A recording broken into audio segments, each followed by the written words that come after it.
Hello. Hello. Hi guys. Different. So yeah, a bit different. Spent ages trying to work out an angle on this one. So we're in Dorset. As I live and breathe. As I live and breathe. Yeah. So yeah, fucking loving it, mate. I'm so glad we're here. So it's day 110 of lockdown. It is July the 8th. And we have actually left Wales. We have gone to other places, which in itself is just phenomenal.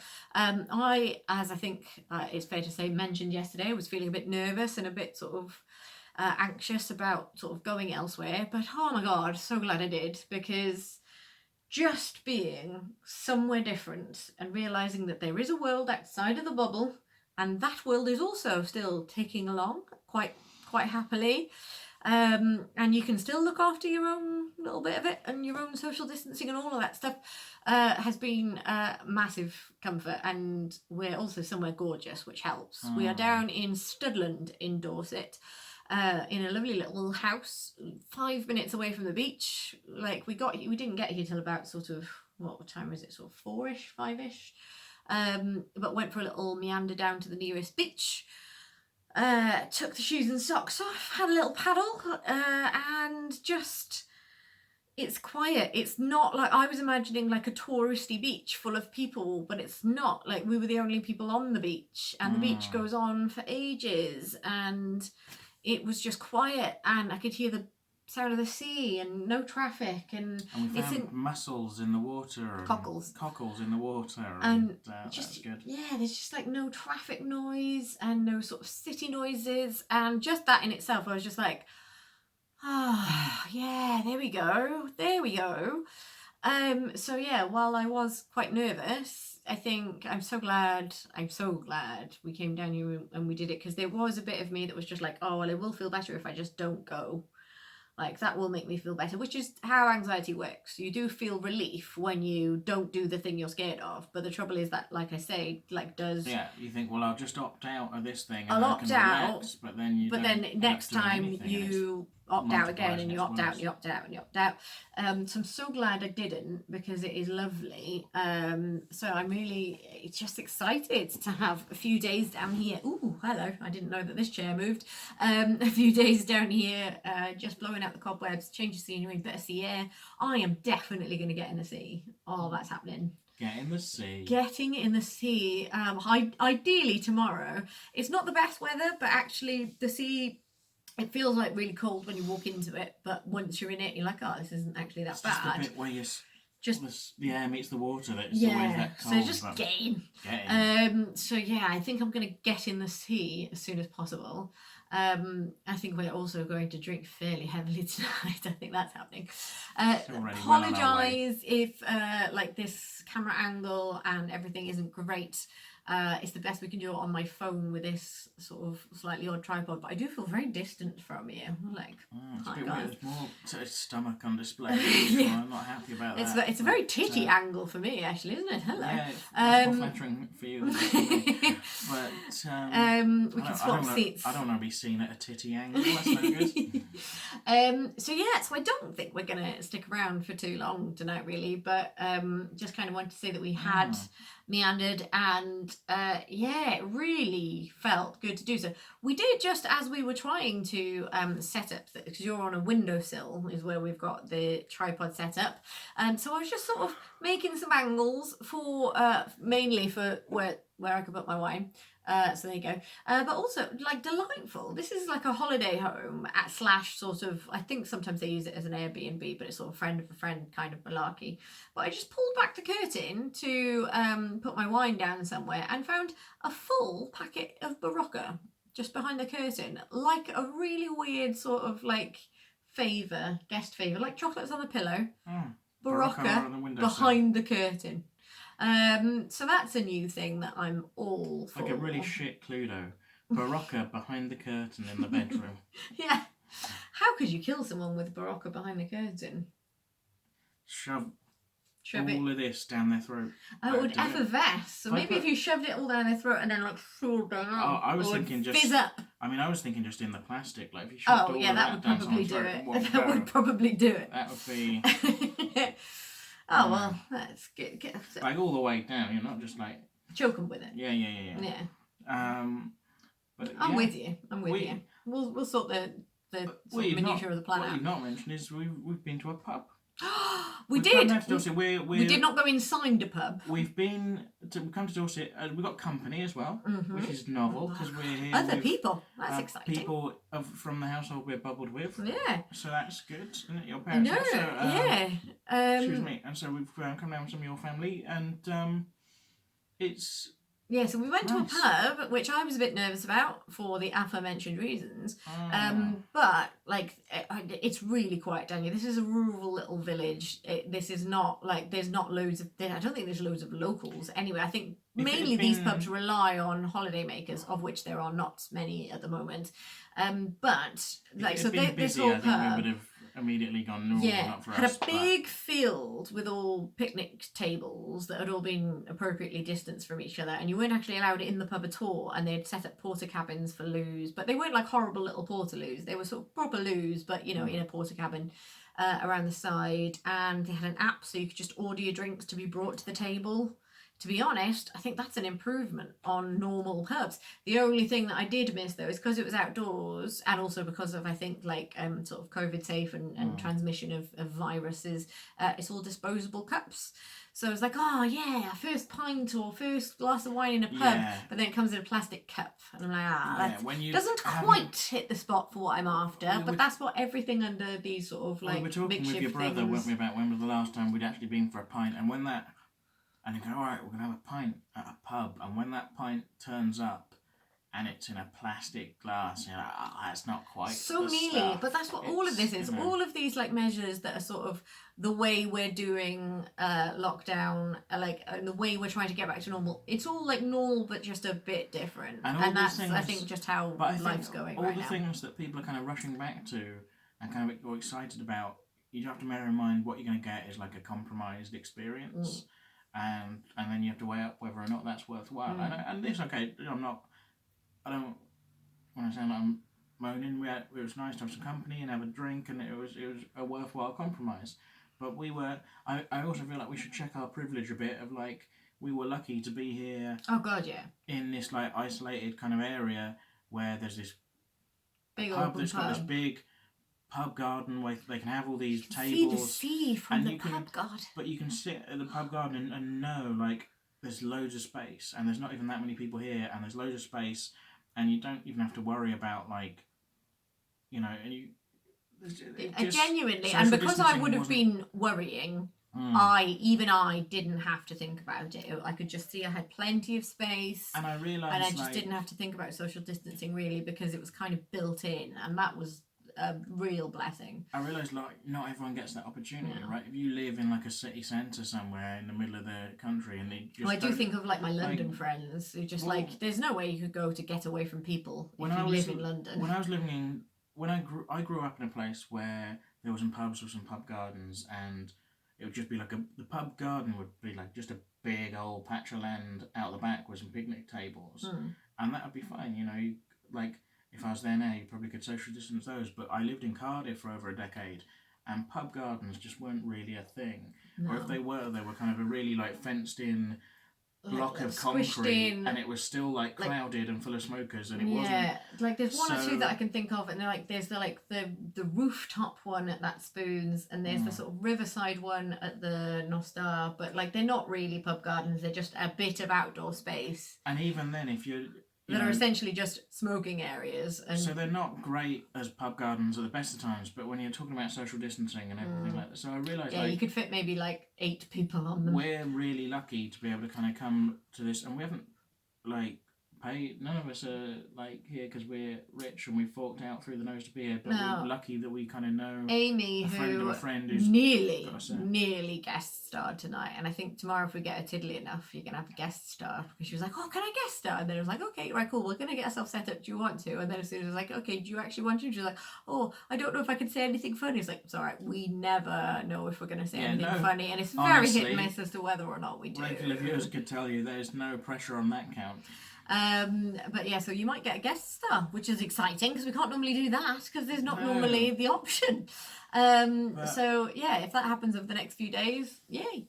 But yeah, we won't. Cause it's nice to do that. I can't see ourselves rushing back, having had this nice pub experience, rushing back to kind of go to the pubs No. when we get back to Newport, because they are going to be city centre based, and it's like going to be a whole Yeah, different thing. So it really is something that I like, because we wandered out onto the beach and it was quiet and it was beautiful.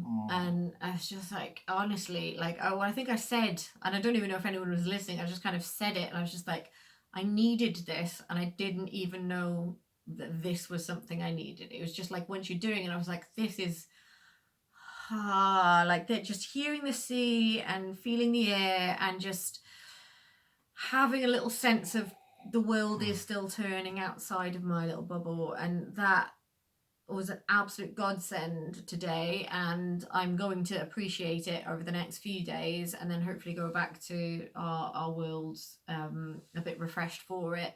But yeah, it is a blessing, and we're very grateful that we've got the opportunity, because we did actually book with a bunch of people to go to a different sort of weekend away retreat. The National Trust do an amazing sort of incentive thing normally under normal circumstances, where they've got several like houses and bunkhouses where National Trust staff who look after nature reserves and large areas go throughout the year, and so they like live in them during the week, but then they rent them out on the weekend for like quite a low rate to sort of holiday makers. And so we had one booked for the end of July, which we were hoping was going to still be allowed, but it wasn't allowed in the end. I think they could have done it legally, and legally could have, but they've just gone, we're decided, not getting anywhere near that. Because even your brother was looking like, can we push it back to a bit later in the year, and they were like, no, we're cancelling everyone up to October. So yeah, just money back, and like, so we've done those a few times, and they're absolutely lovely to do. So we kind of did this in a kind of, well, because we can't do that, let's see if we can do something and blow the cobwebs away and do something else. And like, it is a privilege, because we've got friends who are shielding, we've got friends who have kids and are homeschooling and wouldn't be able to just go, oh well, let's just go away for a few days. And we're lucky to have people nearby who can kind of look after the dog and come in and feed the cats and things. So nice. And like, I'm so grateful, and thankfully, like, I've got here and I didn't implode worrying and getting really anxious. I got here and just kind of went, oh yeah, because that was a thing, like, I was worried about, that I was going to get here and be anxious and then just be like, well, I can't leave the house and I'm going to ruin it for everybody else. But actually I just got here and I was like, oh yeah, no, this is fine. There's nobody, there's no people, which essentially means it's safe and good. He's yawning now, so I do think that maybe we should just get back to like, we had a relatively early start by our standards, and oh man, I got up so early, it was ridiculous. Well, I didn't get up, I just was awake. I got up to feed the cats, but because I knew I had something to pack for and I had somewhere to be, could I get back to sleep after 6 a.m? Fucking no. So yeah, it's like 10, maybe even 11 now, and I just like, fuck, I'm sleepy, but that's not happening. So yeah, anything else that we want to add before we call it a night? Yeah, loads of stuff. Okay. Loads to talk about. Right. For a start, Rishi Sunak. Oh, can we get into that tomorrow? Well, no, this is just a brief thing. Okay. He was photographed. He did like a little PR photo. Oh right, so this isn't like the announcement from today. We'll talk about that tomorrow. No, maybe. Economic things have been happening, and we all get to eat out, so that's good, isn't it? So help out. Yeah. Come on, Chris. Eat out to help out. Yeah, you pro that? I'm pro that. Yeah. Go there. You think people should eat out? Mm-hmm. All right, cool. So as often as possible. All right, cool. So that's good to know. And but Rishi Sunak, he was photographed in his office for like a PR photo, and he had a mug on his desk that was like a smart mug that cost £180. Like, and I think I said this when you told me this story. How fucking smart does a mug have to be? Like, how? Like, a mug cannot be worth 180 quid. Well, the thing is, it's just sort of going. If you think that a mug that costs £180 is a thing worth owning, like, then you're a dick. you're not like, how can you relate to the people that you're trying to help? And I've had people on my Facebook today seeing this story, commenting on it, saying like, well, that's about a third of how much I've been given to live on by the government during the whole of. You were on employment and support allowance, of which I was on for many years before I was able to like set up the escape rooms and actually make a living through that because of my health issues and stuff. That's more than 2 weeks of total money to live on. And it's like, yeah, and if for people are on universal credit, you know, in a horrendous position, and especially like freelancers and stuff, it just feels like it. You know, there's been things put in place. We're lucky in a way because we've got furlough money. Obviously, I've lost my comedy money, but there's furlough money, and that's something. We're not going to starve. There's going to be a roof over our head and food in our belly. People who kind of work freelance just don't have that kind of support, and it's fucking horrendous, really. And the idea that the guy who's in charge of the whole economy thinks £180 is a reasonable amount of money to spend on a month. I was trying to see what time it was, but I can't okay, don't worry. I was just trying to make a point about no, sorry. about the economy. No, don't worry about it. No, it's fine. Don't worry about it. No, I'm being a dick. I don't really. It's fine. I know you didn't mean it. I'm only messing. But we've had a few drinks, so I'm being a bit silly. So I shouldn't probably try and make serious points about the economy. But I tell you what I did yesterday. What did you do yesterday? I've been getting two things. I've been getting quite into. I should say. Well, I talked about this when I did like a solo vlog the other night. Mm-hmm. I was watching this YouTube channel, Midnight's Edge, and I was enjoying like the snarky kind of informed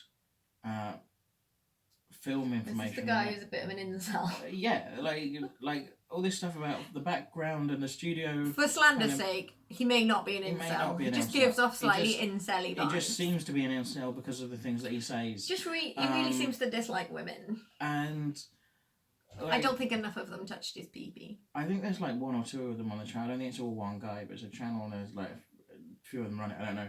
But they all seem to be a little bit misogynist in their takes on stuff. So it's like you're sort of going, I want to find out more about how these films were made and the backstage politics and the whatever. But I could do without this kind of negative, kind of misogynist vibe that I'm getting through. So I asked some friends for some recommendations. I mentioned that on the thing, and I've been working through some of those. And I've been like, the trouble is like I got a lot of recommendations, which is great. But then each person that's recommended, you go and look them up.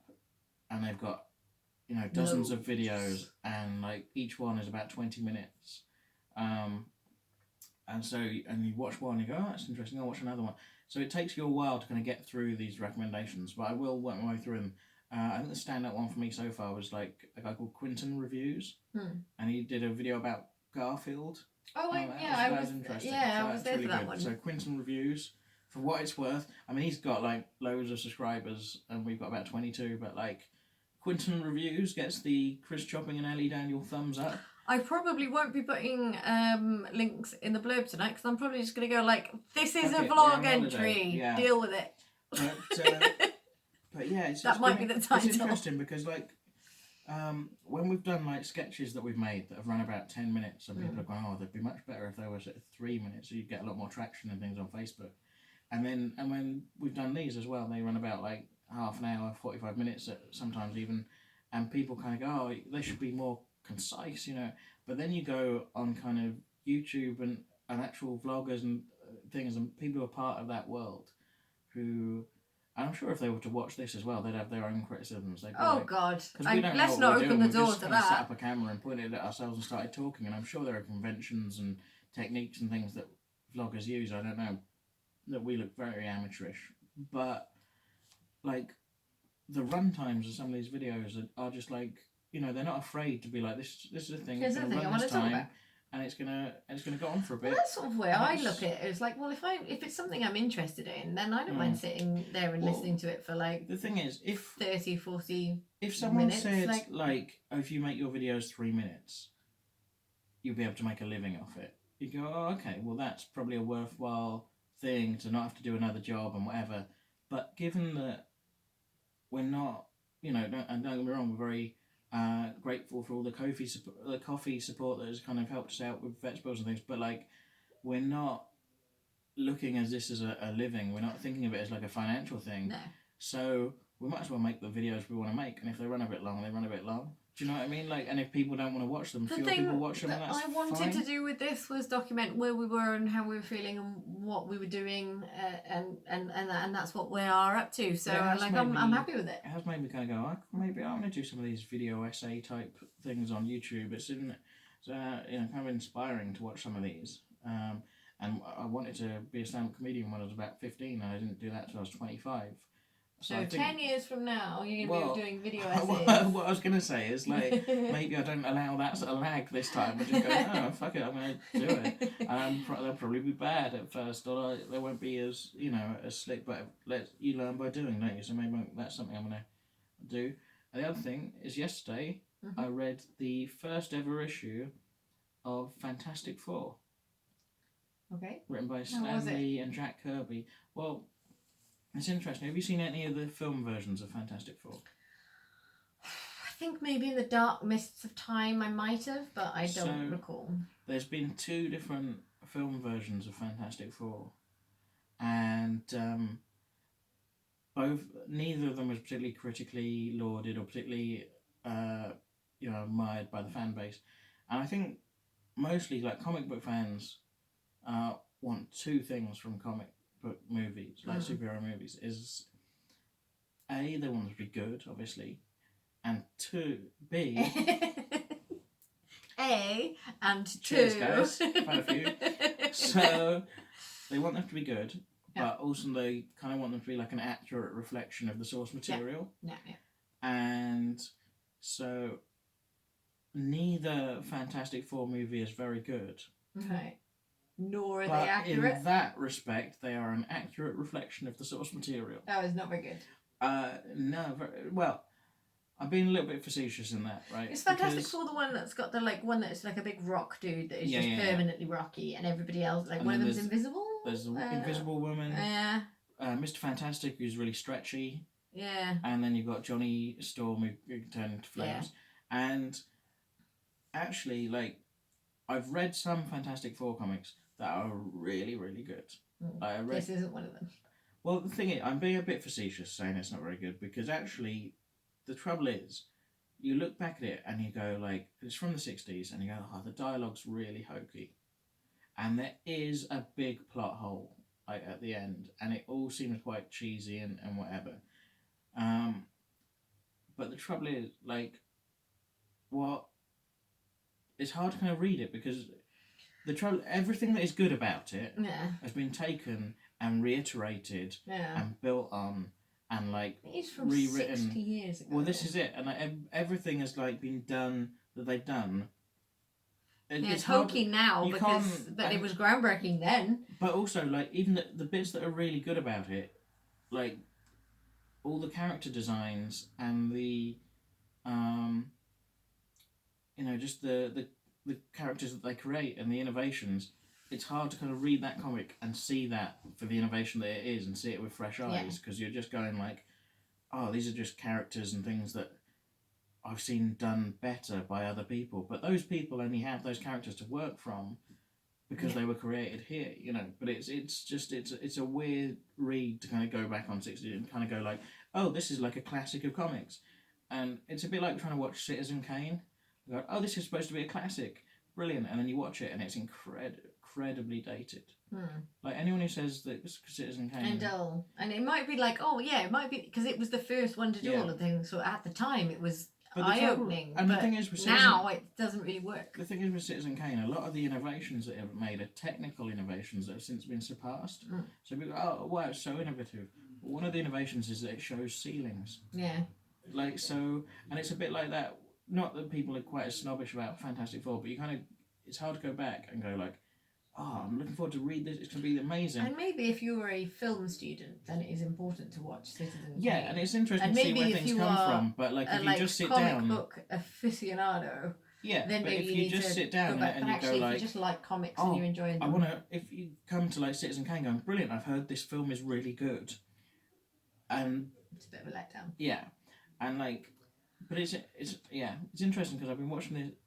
I've been reading the Marvel graphic novel collection, and initially it was like 60 volumes, starting in 1979, and I was a bit like, well, why have they not included any of the classic? There's nothing in here by Stan Lee, who's like the classic Marvel guy. Like, why have they not done that? And then you kind of go back and you go, oh, I can kind of see why they've not. They introduced the kind of classic volumes that were kind of Roman numerals 1 to 40 before the kind of original, the 61s take place chronologically. And So you were him setting I worry up if I'm camp. still being coherent because I'm having a few drinks. But like, you can see. I worry about that too. I know. You can see though why he didn't. I was going to say all this yesterday on the vlog, and we ran out of time, and it would have been so much more coherence to it. But like, we were supposed to be keeping it tight. But who? Well, but that means we've got plenty of time, right? Yeah, but I've got to upload this. How long have we done? 25 minutes. Exactly. So that's tight by our standards. Yeah, but. And all I was going to say is like you can see why they didn't include like early Stan Lee and Jack Kirby ones and all that kind of stuff, because it's just been. It is brilliant, but like people have stood on the shoulders of those giants and like iterated it and improved it and things, and like they were the first stepping stone, but now people have done more with that, and they wouldn't have done those things if it wasn't for those guys. But we are looking at it from the like privileged position of having been able to see all of those amazing things that have been done with it since then. That it kind of it's when you just look at they were the first ones to do that. Great, other people have done it better since. So it's important in the history of something to appreciate how groundbreaking things were, but it doesn't necessarily mean that the product itself really stands up to. But that is the first. Like I said, there's a big plot hole here. But like I said, like that's the first one. But then I read like issue like 44 from like the start of the next Fantastic Four collection that's in there, and that's like they're like one a month, so 1 to 44. That's a few years on, and it's the same creative team, and you can see that it has developed and kind of come on even within that. So I'm interested to see where that goes. But we'll come away for a couple of days, so I've left those comics at home. Thank fuck. Shut your face hole. It's supposed to like. I do like it. I just worry that this might not be the most entertaining vlog. Well, it was going to be really great yesterday because I was going to be all coherent, and then I'm doing it drunk. Right, we are going to go and have really astute points to make, and I'm sure they've all been lost. Okay. Lost. Write an essay. Right. Lost like sands on the wind. Okay, guys. So we're gonna leave that there. I've got to upload some stuff while I get glassed by my fiance, apparently. So we will leave it there. I don't know what this means. So like and subscribe, guys. There's absolutely no shame in it.